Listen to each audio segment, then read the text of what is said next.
আন্তর্জাতিক অপরাধ ট্রাইব্যুনাল একের সাবেক চেয়ারম্যান বিচারপতি নিজামুল হকের স্কাইপি কথোপকথন ও ইমেল হ্যাকিংয়ের জন্য সরকারের আইনি পদক্ষেপ নেওয়া প্রয়োজন বলে মনে করছেন আইন বিশেষজ্ঞরা। ইন্টারন্যাশনাল ক্রাইম স্ট্র্যাটেজিক ফোরামের উদ্যোগে লন্ডনের সোয়াস ইউনিভার্সিটিতে অনুষ্ঠিত ওই সেমিনারে আলোচনা শেষে ফোরামের সদস্য আইনজীবী রায়হান রশিদ একাত্তরকে এমন অভিমত জানিয়েছেন। প্রথম কাজ হচ্ছে বাংলাদেশ গভর্নমেন্টের সরকারের এখনই জরুরি ভিত্তিতে ইনভেস্টিগেশন শুরু করা উচিত, কারণ হ্যাকিংয়ের যে ট্রেস, ওই তথ্য প্রমাণ বা আপনার এই ট্রেসটা কিন্তু হারিয়ে যাবে। পরে তো যত দেরি করবে তদন্তটা শুরু করতে, তত সেই তদন্তের সাফল্যের সম্ভাবনা কমে আসবে। সুতরাং খুব দ্রুত ভিত্তিতে, জরুরি ভিত্তিতে বাংলাদেশ গভর্নমেন্টের উচিত আমাদের নিরাপত্তা সংস্থাগুলোকে বলা, একটা কমপ্লিট তদন্ত করা। বাংলাদেশের আন্তর্জাতিক অপরাধ ট্রাইব্যুনাল ও ন্যায় বিচারের প্রেক্ষাপট শীর্ষক ওই সেমিনারে আলোচক হিসেবে প্রতিবেদন উপস্থাপন করেন ব্যারিস্টার সৈকত আচার্যী, নরিন তামান্না, ব্যারিস্টার নোরা শরীফ সহ ইন্টারন্যাশনাল ক্রাইম স্ট্র্যাটেজিক ফোরামের সদস্যবৃন্দ।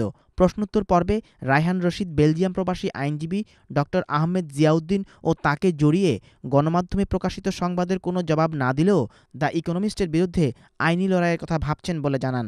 এই পুরো ঘটনার সাথে যেহেতু আমাদের নাম উঠে এসছে, এটা আমাদের দায়িত্বের মধ্যে পড়ে যে কোনো তদন্তকে সহায়তা করা। সেটা আমরা করব এবং আমাদের কাছেও যথেষ্ট তথ্য প্রমাণ আছে, আমরা সেটা সময় মতো শেয়ার করব। ব্যারিস্টার নোরা শরীফ মনে করেন, যেহেতু আন্তর্জাতিক অপরাধের বিচার বাংলাদেশে এই প্রথমবারের মতো হচ্ছে, তাই বিচারক তার ধারণা পরিষ্কারের জন্য যে কোনো পরামর্শকের সহায়তা চাইতে পারেন। The judges on the tribunal are local Bangladeshi judges, even though they may have been acting in the Supreme Court. They have never before, like the prosecution and the defence, they have never before tried international crimes. Therefore, they're not expected to be familiar with all that is relevant for making judgments even on a trial such as this. They do need to find out what has been happening in other international tribunals such as Cambodia, Sri Lanka and other trials. সেমিনারে আলোচকরা মনে করেন, বিচারপতির Skype কথোপকথন কোনোভাবেই চলমান বিচার প্রক্রিয়াকে ব্যাহত করবে না।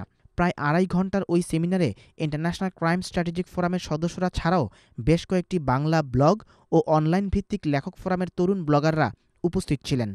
তানভীর আহমেদ, একাত্তর, লন্ডন।